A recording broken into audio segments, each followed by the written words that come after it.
Hey, what's up, dude? How What's you doing? up, Eddie? How you doing, brother? Oh, good. Running to get here, but I got here, which is good. Hi, everybody. Welcome back to another episode of Middle-Aged Barbarians. That's Eugene. That's Eddie. That's it, and that's who we are. I keep messing that up, don't I? Well, I may mess it up on purpose, I guess. That's all right. We have something a little different, a little special. Everything's special, isn't it? Sometimes. Yeah. I guess nowadays everything is special. No, we wanted to try out a new idea with you guys. Kind of like we're still working on the title, as we do with most of these things. We wanted to talk about the classes of D&D, but kind of dig a little deeper into The lore, so to speak. the lore, the origin, and then maybe even mechanic-wise, how they've evolved throughout the game. So I think today's episode, if you'll join me, Eddie, would be about the Bard. Yes, the Bard, our musical and enchanting friend. All right, roll intro, I guess. Roll intro.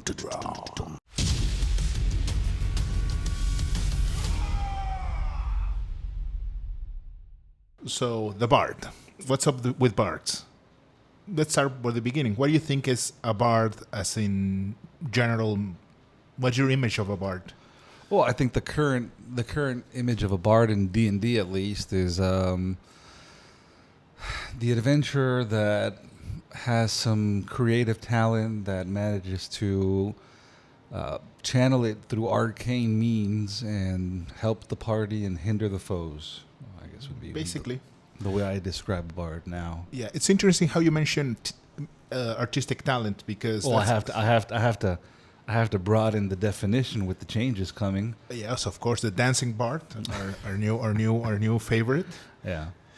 But yeah, basically it's it. The Bard, originally, historically speaking, is a minstrel tradition, not in the minstrel show. A minstrel as in a musician, traveling musician or poet from the Gaelic or Nordic traditions, which had different names there. There were either the Fili or the Skald. The Bard is a more British Celtic name, and we had other traditions with different names. But basically what the Bard was, or the Fili or the Skald, is sponsored by a wealthy patron to sing songs about how cool and good they were. And they traveled in different towns, in different feudal areas, spreading the word of that. And in the meantime, they also had tales that weren't about their patrons. They were, if I'm not mistaken, a sort of historian of the time. Exactly. They would learn epic tales. I mean, most of us think of a bard like spitting out a limerick or maybe a quick poem or something just to viciously mock his enemies. But it wasn't actually like that. We're talking like really long, historic, heroic tales of, legendary characters of the time. Maybe real, maybe made up. I mean, I can't. Probably a mix of both. Most of what persists historically now are the Nordic Skalds. They were called Eddas, and their Eddas persist. And most of them were kind of a mix of actual persons that really existed, but mixed with myth. Kind of like the 12 Trials of Hercules, but up with the Vikings. Exactly. Supposing Hercules was real. But mainly stuff like the fact that the Japanese empire, they say they descend from the god of the sun, and they have the actual genealogy. It's like, well, I mean, it's kind of odd, but probably there was this person that was eventually called and there were records of that, which was something that's very important for these sorts of musicians, poets, to have a record, like you said. And they also were for some of the first that were able to read and write. Okay. Because remember, we're talking about eras that not everybody knew how to read and write. So these people came, they told the tales, and well, that's how the town knew history, knew a connection to the community. Yeah, and they managed to have a lot of power with, like you mentioned, they usually have either their buddies with the king or a region or somebody very affluent that can pay, and their word was taken as truth in many cases, and they would have the ability to socially destroy somebody if they didn't like them or if they crossed their paths with the bard. They used to say that bards were very dangerous. Exactly. And most of the time, because they were traveled sort of alone, they actually did learn how to fight. So that's where I guess we have the image of them not just being the nimble with their tongue, but also kind of skilled with the blade. Well, that's interesting. I like that. So in fantasy, what's the deal with fantasy bards? Well, first of all, bards come kind of late into the fantasy game. Where, for instance, the actual bards, the Celtic bards, they stopped coming when the British monarchy, the Tudor dynasty came into power, and most of the Celtic clansmen or kings that were able to have bards, well, they became consolidated into nobility, and the bards ran out of a job. So who's the most famous person that is historically called the bard, like in capital letters? Oh, I know the answer, but I'll Yeah, let you reveal it. It'd be Shakespeare. Shakespeare. So yeah, the great artist in the letters was called a bard. But would you consider him to be a fantasy bard? Because, I mean, he's a writer. He's a very renowned, obviously. But I don't see him picking up a sword and defending his honor. Like if somebody says, you're a liar, and then, oh, on guard or something. I don't know. No, probably making some fun insult. Shakespeare would be really good He'd at write that. an op-ed and then just crush you on social media. And Exactly. That's basically it. Bards were the social media of their day. But yeah, that's what I'm saying. The bard is not actually how it became known. The first archetype of a fantasy bard, I would think, is the Hamelin flutist. How do you say it in English? Sorry, not flutist. The Hamelin piper. the Piper, the Pied Piper. The Pied Piper. Well, if I'm not mistaken, there's a bunch of old stories and stuff that would have like renowned characters. The first one that comes to mind is Robin Hood. Robin Hood, Will Scarlet. Yeah, but there were, I think, actually two characters that kind of like picked up the role of Bard. I don't know if I wrote them down though. You know me with my notes. Sorry. Yeah, it was Will Scarlet and Alan the Dale. Yeah. Alana Dale or something like that. I don't know how you pronounce that. Yeah, they both had that function of, and they also kind of built the archetype of them being able to be quick with the wit and quick with the sword. Well, all the merry men were able fighters. Yes. Even Friar Tuck. Yes, with the stick. Tack, tack, tack. Well, Little John was the master of the staff, but yeah, even Friar Tuck was good wrestling, so forth. So yeah, that's where we get kind of the sort of medievalish, but where does the magic come from? Well, that's kind of, they mix the relationship with the Druids, I imagine. Yeah, they mix it up with the Druid, which if we come with Celtic and Gaelic traditions, it makes sense because Druids were kind of the mystical power of the region. But we also had those sort of magical musicians like the Pied Piper, and they put them together. You keep saying Pied Piper, and the only thing that comes to mind is the song from Megadeth. I'm sorry.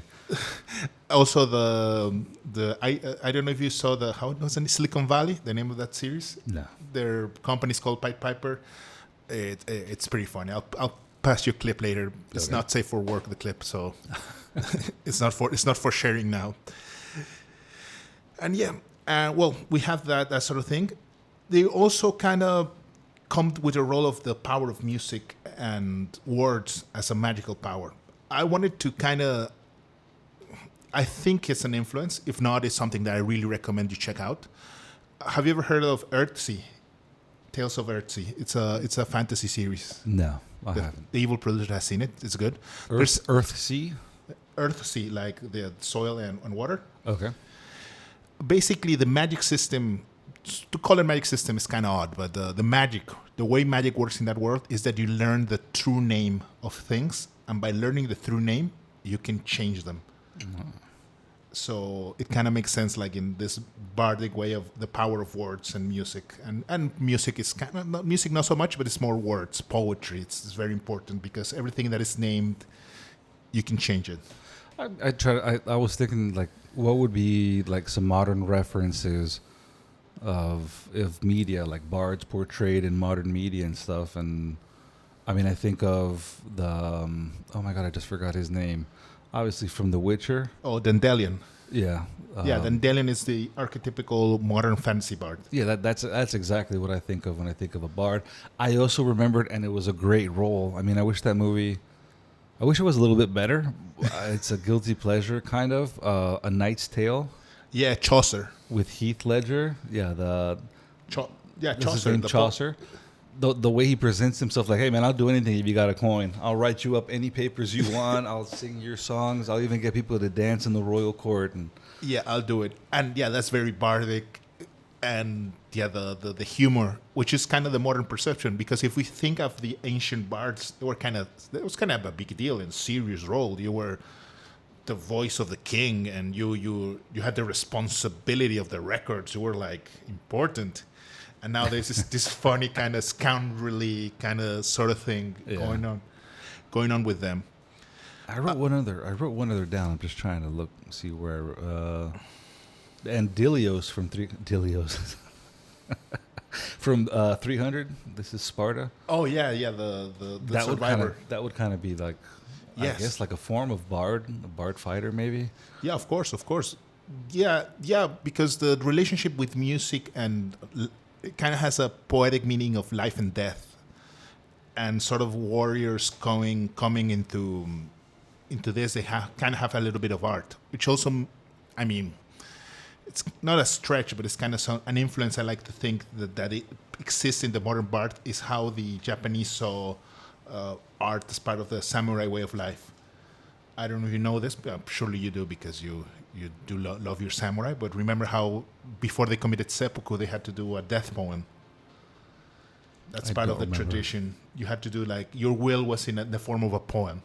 I don't recall. I'll take your word for it. Yeah, and stuff like that. You had to write a lot of stuff with poetry, be really good with calligraphy, be a really good orator. Oh yeah, they were very up in the complimenting. It's not just fighting. You had other arts, and I mean, even from serving tea to your manners at the table, the way you greet, the way you're in the house. Everything has a way of doing. Yeah, so maybe a bard with that would work, and well, adapting magic with that would be kind of interesting. Another archetype, but it's more like you said, bard fighter could be kind of an interesting thing that could work in fantasy or other sorts of genres. I know you're not a big fan of Dune, but Gurney Halleck from Dune was another archetypical, not bard per se, but I would say... Remind me who that was, because I saw both movies. I do not thank you. Gurney Halleck was the guy that played the stringed instrument, Thanos, Josh Brolin. The guy with the beard.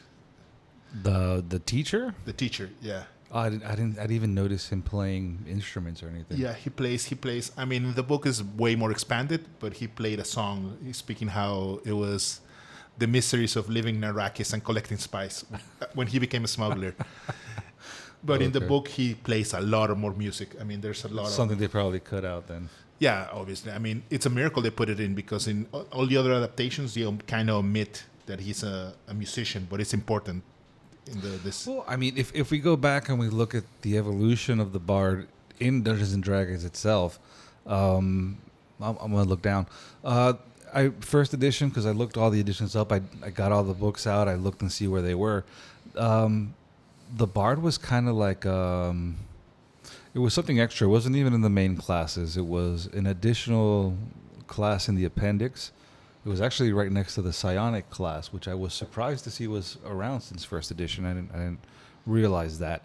And in order to be a bard back then, not only did you have crazy like prerequisites for your stats, I wrote that down. You had to have a 15 strength, a 15 dex, a 15 wisdom, and a 15 charisma. Oh my God. And now I remember, I mean, the old school, you didn't have, roll 4 dice 6 and drop the lowest. You didn't have a point buy system. You just throw 3 dice and that's it. And you didn't even have a chance to sort them out the way you wanted. You want to get very technical in the old way of creating characters. And you also needed a 12 intelligence and a 10 constitution. You had to go first and become a fighting man. And when you hit level 5, you had to change over to rogue. And then after that, you kind of like drop into what would be the druid kind of advancement, but it was the bard. And it had its own table for advancing. So we're talking, it's a 9th level option. Yeah, which back then it's I mean, at least the perception I have and the experience I've had playing those old games, 9th level, that's a long time to invest to even think about becoming a bard. And the focus, like you were mentioning, that they had to have the survivable skills and the roguish abilities and stuff. So then even like in second edition, again, they still had high requisites, but they had them not in the back anymore. They had them up with the rogue. Like the rogue was divided into thief, and then you had the bard option. But again, you need to have like a 12 dex, 13 int, 15 charisma. And something curious amongst these, at least these two editions, you could only be a human or an elf, like a half elf. There was a race restriction. That's interesting. And I was thinking, why would that be?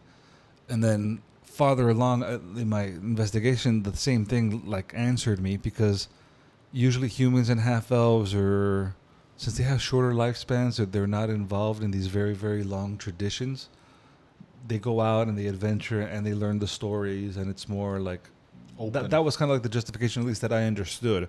Because then third edition came about, and then they were mentioning that it would be humans, elves, and half elves were suggested. But now that like that restriction was kind of being lost a little bit, and that's what they mentioned, because the other races were more like their traditions didn't have those aspects or those parts of the storytelling, which I think would be kind of cool. At least the idea of a dwarven bard, I'd love that. Oh yeah, they will probably be more of a, I don't know, more of a epic poem with little music, very minimal music. But not like the Hobbit movies. I can deal without all those dwarves singing for 3 hours. I did not. Did you like that? No, man, that sucked. I did not like that in the Hobbit. Or maybe to follow the idea of changing the races, hip hop orcs, bards. That would be controversial. I don't. I will not partake in that conversation right now. Fourth edition was funny because they're not in the main book. Fourth edition actually had 3-player handbooks. I remember that, yeah. Which is crazy when you think back how we afforded to buy all those books back then, man. And they had... But the cool thing is they actually had shields. Because usually you can only have like a couple, like a sword, some light armor, like really simple weapons. And then you could finally have a shield in fourth, which they took away in fifth. And then, I mean... And they gave them the role of, kind of, they said their role is to be controller, right? To work with the rest and move area. In fourth edition, yeah, it was a leader role. Leader role, sorry, not controller. And they could heal, they could direct, and they could attack. They were kind of a well-rounded character in fourth. And then, you know, before they had alignment, which someday we'll talk about. They were supposed to be neutral in one axis, right? They could never be lawful. At least in third edition, they couldn't be lawful. Any non-lawful. Interesting. Yeah. So it's kind of interesting to see how they've changed. And then obviously, you know, nowadays we have the punk rock bard with the guitar, the glamour college, and we have the dancing, twerking bard, and we have, I don't know, I guess the Valor, College of Valor, which would be the more archetypical, like we mentioned. No restrictions, no class restrictions, no race alignment restrictions. Nothing. Oops, sorry about that. So yeah, that's basically what bards are. Just a little aside, just so you know, this tradition, speaking of expanding the roles of fantasy a little bit, a lot of cultures have music related to war and stuff like that. So maybe that could be done with other sort of patinas, not necessarily Nordic, Gaelic, European. For instance, in Maya legend, there are a couple of twin brothers. They're very famous in legends, Hunbats and Hunchosen. And they were both musicians. It was part of their deal. It was pretty weird because they would probably be druids in D&D terms, but they transformed into monkeys using music. Oh, cool. Using I haven't heard of them. Using drums, and one of them died, and the other one had to come rescue him from the underworld. Very Herculean thing. From the Shilbaba? From the Xibalba. That's cool. Yeah, and just because I'm proud, because I wrote it right on the first go, Nezahualcóyotl, who was a famous Aztec king, he was also a poet. So we have that also going for them. They had kind of the tradition of warrior poets. Although in this case, actually, the noblemen were the warrior poets, but they were also kind of minor nobles that had that role as well. They were the speakers or the... I mean, music and story has always been an intrinsic part of of human society. So Yeah, of course, the there's storytelling. always a chance for a bard to pop up anywhere you want him. Yeah, to make them the way you do. And with the new options, like we said, dance is an option now, which is, I mean, it's funny, but it's interesting how you could interpret things like this. Very contemporary. Yeah, very. I'm thinking of that. Yeah, like a contemporary dance, like doing like the weird movements, and Yeah.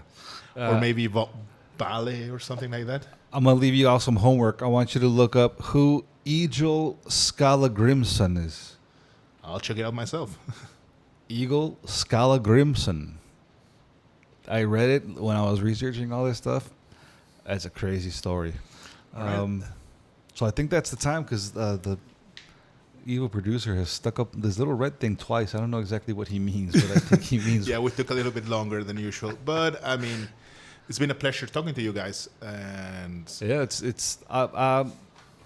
and remember, as usual, Do you want to go? No, wait. You want to go in alphabetical order with the classes, or do we just pick something out of the hat for next time? What? Because I do want to do this again with all the other ones. Oh, we'll do them in order, I guess. We'll ask you guys what class. Do you have any suggestions for what class you would like to learn a little bit about? I mean, I know there's a lot of people, but not us. We can share our thoughts. Sure. Um, Or we probably do it alphabetical order, which makes the next one would be a barbarian. will be the barbarian, which is very thematically appropriate. All right, so we're doing barbarian, but then leave us a comment what other classes you'd like to hear us ramble about. Yeah. Like, subscribe, follow us on all the other stuff, Instagram, join our Discord chat over there on ND Hobbies server. The links are all in the description. And as usual, remember to do what we always say you have to do, Yeah, you got to raid responsibly. very responsibly. All right, see you guys next episode. Take care. Take care. Roll the dice!